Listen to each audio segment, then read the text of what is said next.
Mondstadt has so many windmills, doesn't it? Well, the city is built above water, so it probably relies on windmills to draw the water upwards. That's correct. The winds blow through Mondstadt all year, so this supply of water is very stable.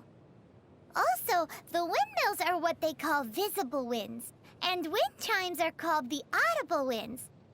Paimon guesses they can be thought of as mascots and prayers to the animal Archon for protection. Ah, mascots. So, like you then, Paimon? No, not at all! They're made of wood, and you can't eat them in an emergency either, because all you'll do is grind your teeth down. I don't know what to say to that.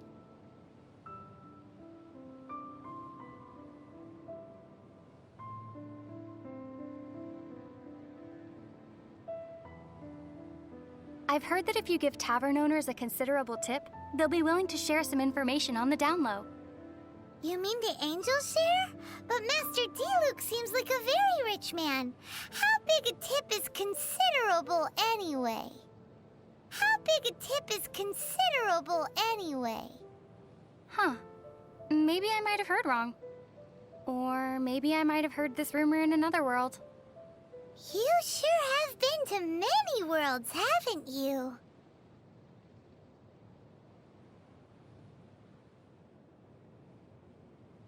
Cider Lake never freezes, no matter what time of year it is.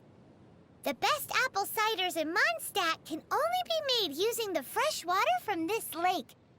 It really does taste great. Paimon could drink 2 big bottles in a second. Wow. With your size, I can't believe that you can drink that much liquid and not explode like an animo slime. Paimon has a special stomach just for tasty drinks. Huh. I guess the world really is a big place. So many things to consider.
About those books in the restricted section that Lisa mentioned, have you ever wondered what sort of books might be kept in there? Perhaps it contains books not suitable for children? Huh? But the Boar Princess isn't in the restricted section. What could be more unsuitable for children than that? Paimon's curious. Paimon finds that hard work hardly works here in Mondstadt. Why do you say that? Just look at Huffman from the Knights of Favonius. He does his best at his duties every day. But the ever-relaxed Captain Kaya is his boss. But isn't Jean, who works the hardest, the acting Grand Master? Well, how about this then? Venti's the god of Mondstadt, and he's the laziest of them all.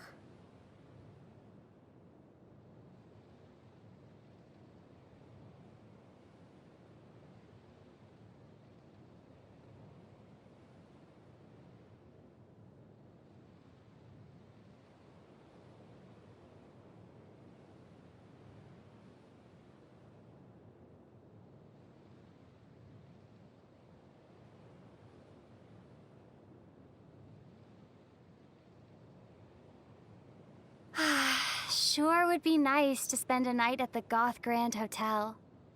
Paimon thinks so too. The rooms are sure to be big and clean. Still, I've heard Mr. Goth say that they've had all kinds of strange problems ever since the Fatui moved in. The electro-sissons that their mages brought in attracted a lot of dust with static electricity, which ended up killing a lot of those sissons.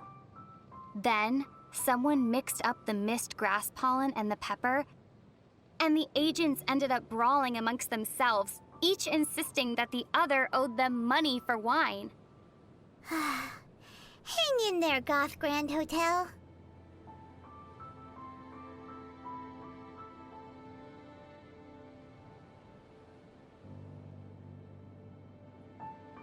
Everyone says that Mondstadt is the land of the wind.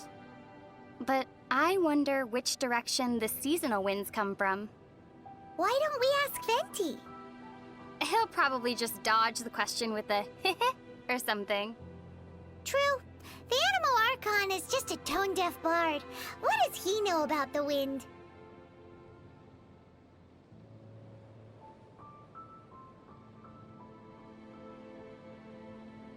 So here in Mondstadt, alchemy is practiced out on the streets? Is that so strange? In many of the worlds I've been to in the past, alchemy has always been a secretive art. Watching alchemy being practiced as a part of daily life is like being in a world where people all have 3 stomachs. Paimon thinks only having one stomach is weird. Are you serious? What do you think?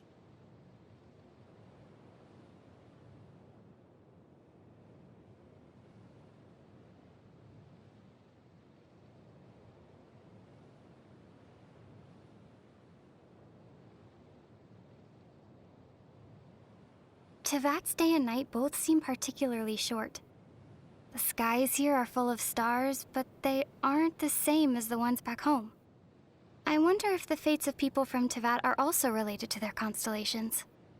Oh? Do you know how to read the stars too? That's amazing!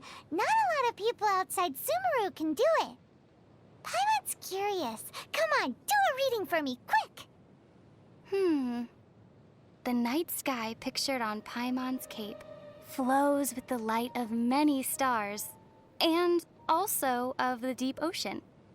The movement of these stars tells me that, in, say, 7 days from now...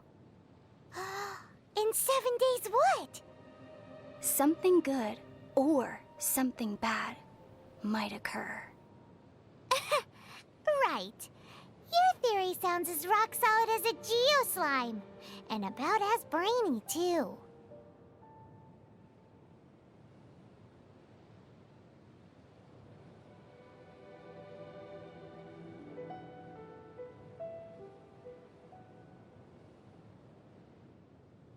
On the way back to Mondstadt after rescuing Dvalin, we finally got to see one of the 7 Archons, didn't we? It was interesting to see what kind of god he was. Haven't we known Venti for quite a while now? As Venti, yes. But still, this was the first time that we got to see him as the Animo Archon Barbados. Normally, he hides his true divinity behind the facade of a bard. What does freedom really mean when demanded of you by a god? That was the question that he asked Dvalin. I'm still contemplating that. You know?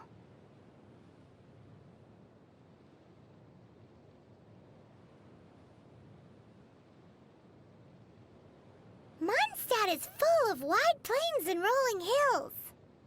People say that when Barbados made this land, he used the storm to flatten the cliffs and valleys. Still, it looks like he missed a few spots. Like Star Snatch Cliff? Exactly. On the map, it almost looks as if it was meant to be the apex of a vertical structure, but ended up at the wrong orientation. What's an apex?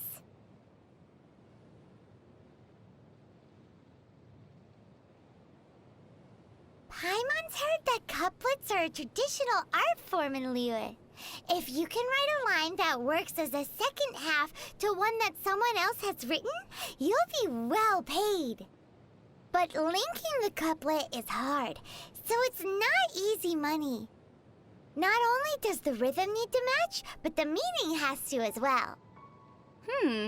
Care to give an example? Wind rises, winds never churn.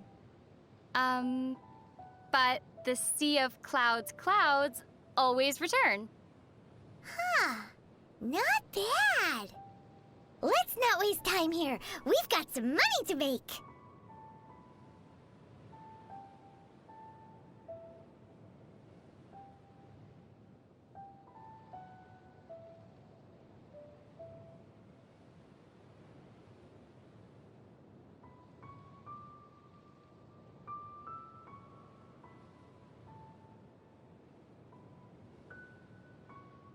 There's a saying of Rex Lapis that's commonly used here in Liyue. Paimon thinks its rough meaning is don't play with your money. It's because the first Mora were minted from his golden form and given to humans in trust. Kaya sure seems to enjoy playing with his money. And that's why you shouldn't learn from him. Well, as a child, I was taught not to play with my food. Yup. You've got to respect your food. What are you looking at Paimon for?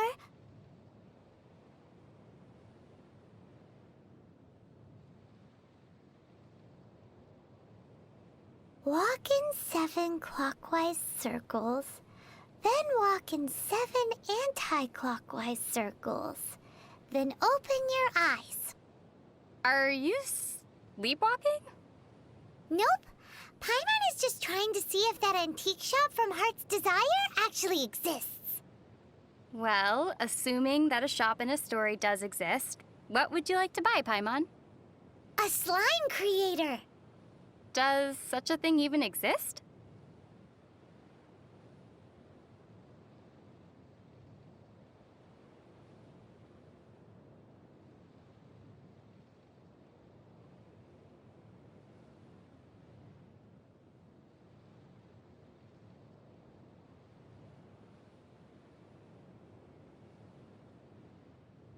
Walk in 7 clock. Lately, some Guhua clan disciples have been retelling an ancient story.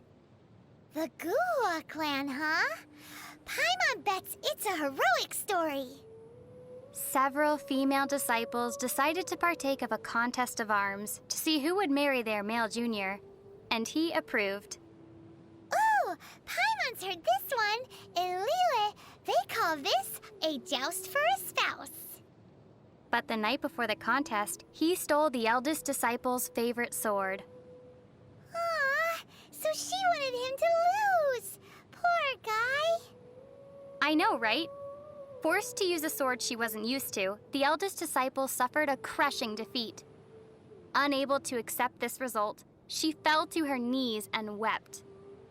Oh no, he must have really loved her, right? In the end, she was forced to marry him in front of everyone. Wait, so the loser had to marry her? Did you know the reeds in Dihua Marsh are common materials used in making paper? The solid reed cores are used to make pens, while the hollow part is used to make flutes. It's all very sophisticated. Over the years, many heroes and swordsmen have also chosen Dihua Marsh as the location of their duels. The more reeds, the more elegant the place. But in places where the reeds are the thickest, the water can be quite deep. So there are a lot of unlucky duelists who fall in and drown while the duel is on. Huh.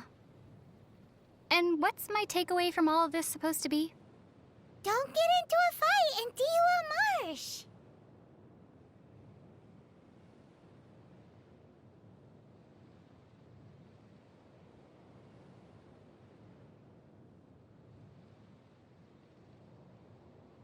Paimon's heard that in Liyue, people call the crane the gentleman bird. And do you know why that is? Paimon's quite sure. Well then, let me tell you about the story of the lucky crane repaying its debts. A long, long time ago, there was a kind-hearted scholar who saved a lucky crane that had fallen into a trap. Later, on a cold winter's night, a beautiful maiden came to his door asking to lodge with him. The maiden shouldered a great sword on her back and taught all that she knew of swordsmanship to the scholar, supervising him as he studied day and night. Wow! Once he had finished his training, he went out into the wilds with the maiden to do good and fight for justice. 10 years later, the lucky crane took the form of a gentleman and finally came to return the favor, but discovered the couple had already lived out a fortuitous life. And that's the story known as the gentleman's 10-year debt. Ah!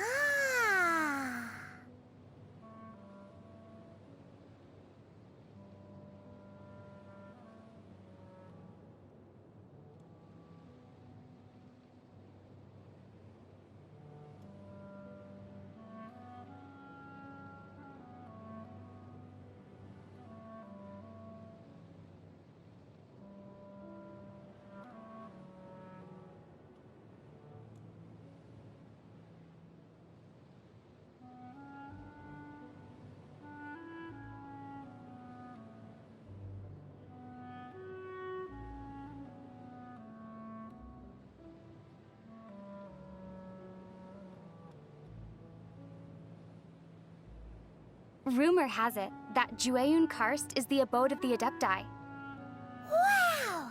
The abode of the Adepti! Perhaps we'll meet the Adepti on those cloud-piercing mountain peaks. Wow! Meeting Adepti! But I wonder, how would one normally communicate with the Adepti? Wow! Communicating with Adepti! My emergency rations seem to be going bad. Best to consume them quickly. Ahem!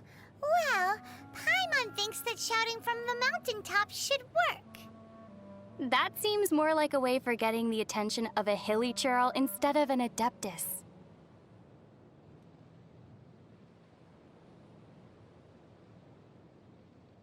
If you want to adventure together with Benny's adventure team, you have to come prepared. Domains are very dangerous, so you should always take care to double and triple check your supplies in advance. Paimon's heard that the Adventurers Guild has compiled a list of 463 different ways of dying in these domains. If Bennett got you killed by accident, Paimon and Bennett would never forgive ourselves. Why am I the only one dying here? Well, that's because according to the numbers, Paimon can avoid 322 causes of death just by floating. I suddenly don't feel like exploring these domains.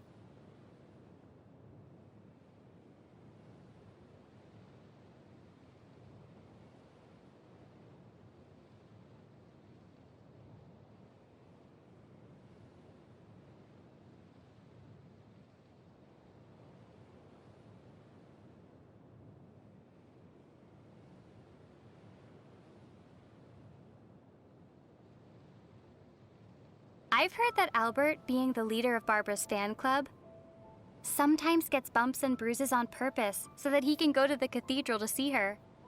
Paimon feels the Knights of Favonius should keep a closer watch on weirdos like that.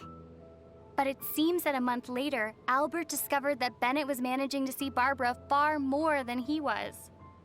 On second thought, Bennett does have the natural advantage when it comes to getting injured. What is this? A Let's Bother Barbara contest?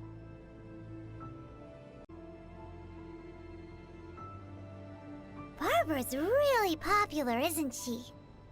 Well, she is the idol of the people of Mondstadt. Come to think of it, Paimon doesn't really know what an idol is. It's an occupation in which one's work is to be cute, be well-loved, and earn a boatload of mora. Isn't that the same thing as being a mascot? That's one way to put it.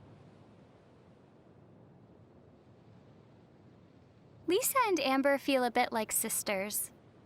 Huh? Why's that? Amber often runs errands for Lisa. Older siblings asking their younger siblings to do things for them so they can slack off is a rather common practice.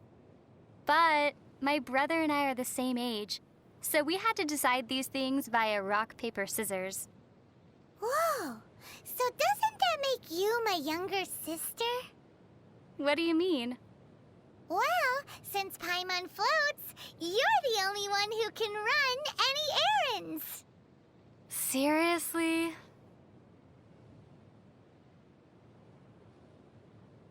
Paimon, have you ever seen what Kaya looks like under that eye patch?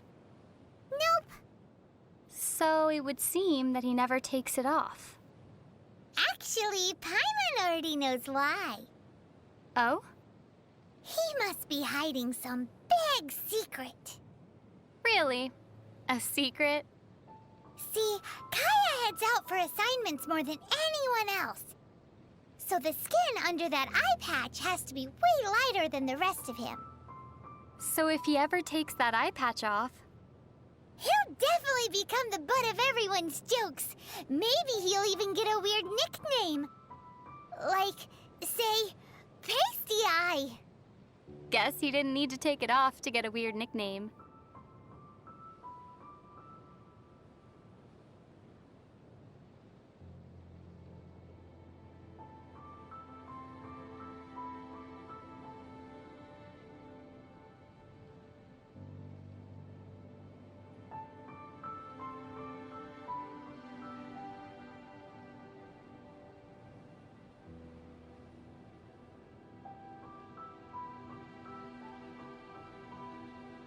You know what a brush is, right?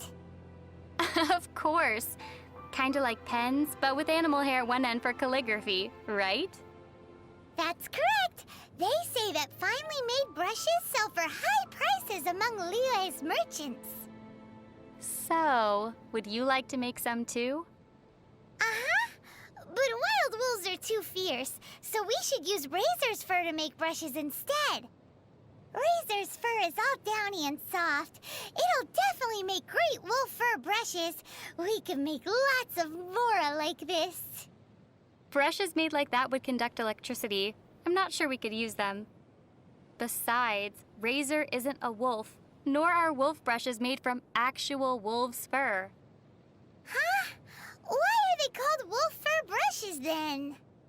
Well, does Cider Lake look like it's full of cider to you? You have a point.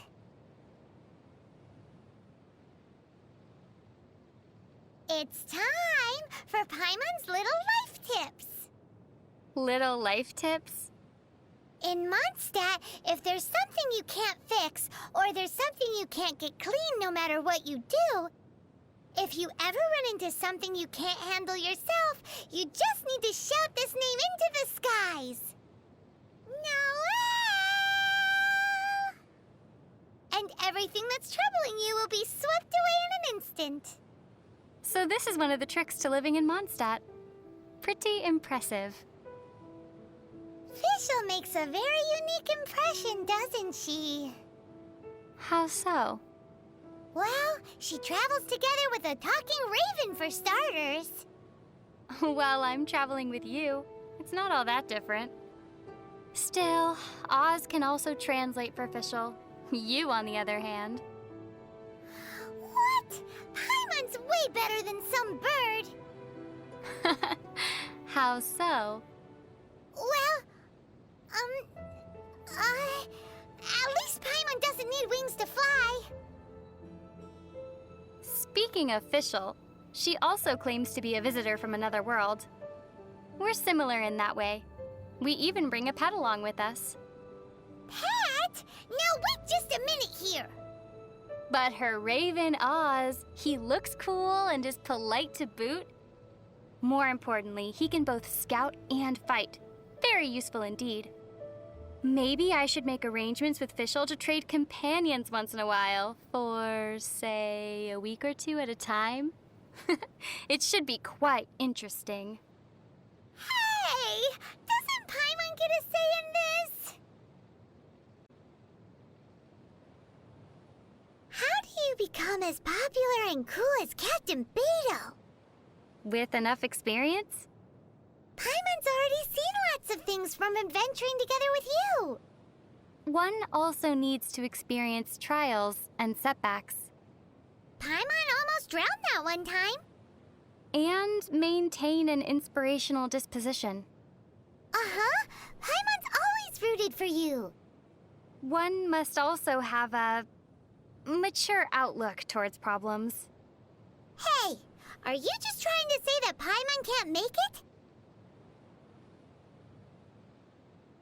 Come on, Paimon will teach you how to fly.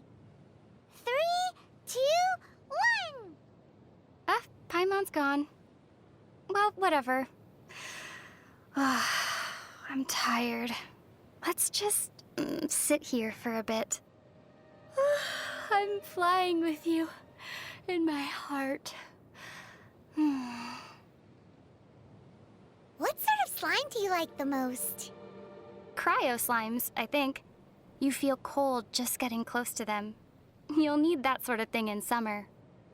That's very practical, as expected of a traveler. What about you, Paimon? Paimon likes them all. They're all very tasty. Tasty, huh? Turning slimes into bubbly, lovely, jubbly meals is the Paimon special. Well then. I suppose that's one more thing I can eat before you become emergency rations, huh, Paimon?